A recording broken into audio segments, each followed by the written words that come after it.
ada banyak orang berperan ketika aman, harmonis. Tapi banyak juga di antara kita baru merasa berperan kalau ada masalah.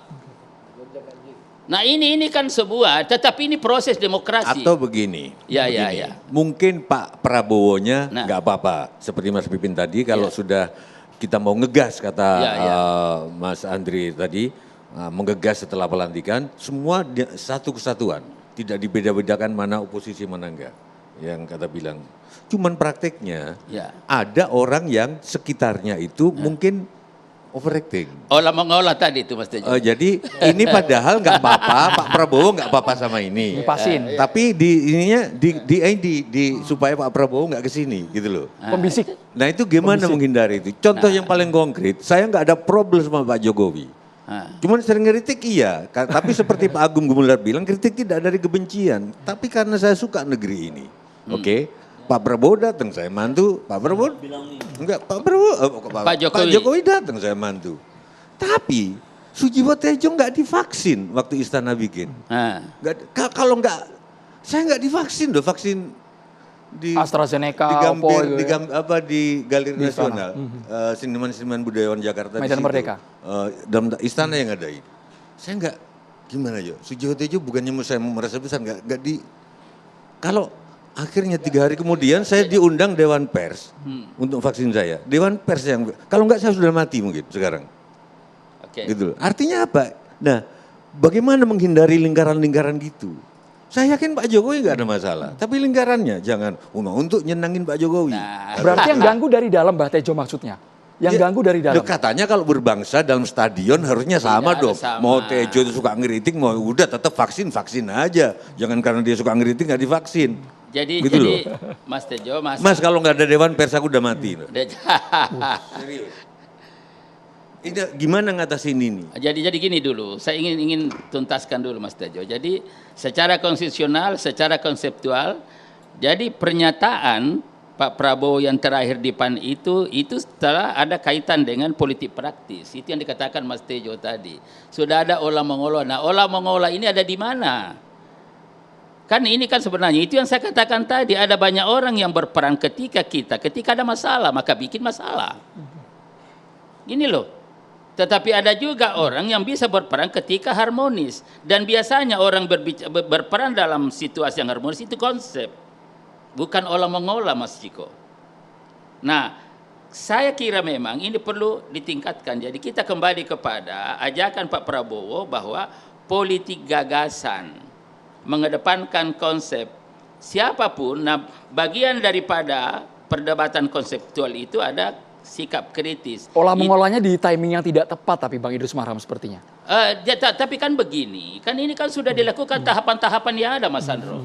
Mulai dari bicara tentang konstitusi, bicara tentang bagaimana azas sistem ketatanegaraan kita, itu sudah bicara bahwa mengingatkan ke kita bahwa ini kita beda. Ini sistem ada asas kekeluargaan, kegotong royongan, semangat kebersamaan, kekitaan. Kita satu. Nah, supaya untuk merawat ini tidak bisa begitu saja, harus ada politik gagasan. Mari kita adu konsep, mari gagasan sesuai dengan peran kita masing-masing. Politik gagasan. Kan ini kan sebenarnya yang kita, itulah yang dikatakan tadi Mas Tejo, bahwa mengganggu beda dengan mengingatkan. Nah, ingin supaya ini mesti itu mengingatkan. Kang Pipin silakan. Apa mengingatkan? Menggunakan konsep sebagai instrumen. Itu Abang yang kita belum selesai. Saya itu khawatir dosa kalau membatasi Abang kalau bicara. Jadi saya setuju. Kalau hanya sekedar mengingatkan ya, yang kita khawatirkan memang beda. Yang berbicara pengamat dan yang berbicara adalah seorang presiden. Tentu kita akan menakar. Karena seorang presiden itu dia punya otoritatif. Dia punya anggaran, dia punya aparat, dia juga punya penegak hukum, dan dia juga punya senjata, angkatan dan sebagainya. Sehingga kata tapi jangan mengganggu di situ, tentu liarnya adalah kalau mengganggu apa yang akan dilakukan. Nah itu. Jadi selalu nanti interpretasinya memang lebar. Makanya konsekuensinya Kang ya. Ya betul. Makanya di sini menurut saya ya, saya kira kita sangat berharap bagaimanapun ya, karena Pak Prabowo belum memerintah. Saat ini elected, tetapi pemerintahan masih Pak Jokowi. ya. Dan kita sebetulnya punya kenangan yang cukup miris di era Pak Jokowi ini. Terjadi kriminalisasi, intimidasi. Kita juga melihat kalau catatan bahwa dari saat ini ya, Economist Intelligence Unit mengatakan Indonesia masuk ke negara demokrasi cacat sebetulnya. Dalam konsep politik, demokrasi yang cacat itu pemilunya baik, bersih, jurdil, tetapi kemudian ada intervensi terhadap kalangan tertentu termasuk terhadap sipil. Tetapi kita sudah menyaksikan kemarin itu pemilu kita tidak baik-baik saja. Bahwa bisa jadi tidak lagi cacat demokrasi, bisa jadi lebih dari itu. Ya. Lebih worse dari itu, lebih buruk dari sekedar cacat demokrasi. Nah tentu rakyat punya harapan kepada presiden terpilih nanti bahwa kita berharap demokrasi kita baik, ekonomi kita baik, lapangan kerja kita baik, tanpa tadi mengekang ekspresi publik, tanpa dengan cara mengancam satu dengan yang lainnya. Itulah sebabnya sekali lagi saya katakan bahwa lihatlah alur dan konstruksi berpikir Pak Prabowo jangan dilihat pada terakhir di PAN itu. Tapi Pak Prabowo sudah mengingatkan konstitusi kita begini nih warnanya nih. Sistem ketatanegaraan, sistem politik kita begini dan harus asasnya ini mengingatkan itu. Lalu bicara tentang bagaimana praktek ya posisi-posisi politik dan peran yang oposisi dan juga perilaku elit-elit yang ada, baik elit politik maupun elit-elit lain, ya itu juga memang di dalam perspektif politik praktis itu banyak menyimpang dari apa yang dikonstruksikan oleh Pak Prabowo. Karena itu ingin kita kaitkan. Lalu dikatakan tadi bahwa memang ada cacat demokrasi. Nah itulah di MK. Elit dari awal mana? Nah, misalnya contoh, ya, Bang Idrus, kami 10 tahun di luar pemerintahan. Ya, kami kritis, konstruktif.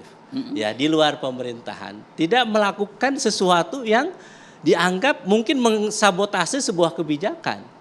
Contoh, kami menolak Undang-Undang Cipta Kerja. Kami menolak pemindahan ibu kota negara. Tidak ujuk-ujuk, tiba-tiba penolakan kami di akhir.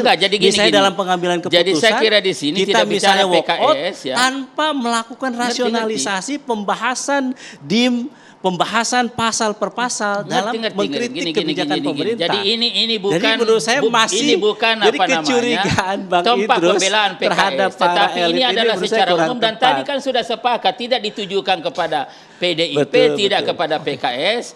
Jadi itu, tetapi Pak Prabowo melihat realitas politik praktis ini loh yang kita perbaiki. Bagaimana memperbaiki? Kembali kepada konstitusi. Bagaimana memperbaiki? Kembali kepada sistem ketatanegaraan, sistem politik, sistem pemilu dan lain-lain sebagainya yang asasnya ini nilai-nilainya ini. Dan kembali terhadap bahwa kita ingin bekerja sama, memang modal utamanya adalah trustworthiness. Kita harus saling percaya bahwa di antara kita, kalaupun kita berada di luar atau dalam pemerintahan, maka kita harus memberikan kepada orang itu kepercayaan bahwa kita sama-sama membangun bangsa. Jadi bukan mengganggu satu dengan yang lainnya. Bang Ciko. Ya karena itu Bang Idrus, karena itu kita harus jeda dulu hanya di Catatan Demokrasi.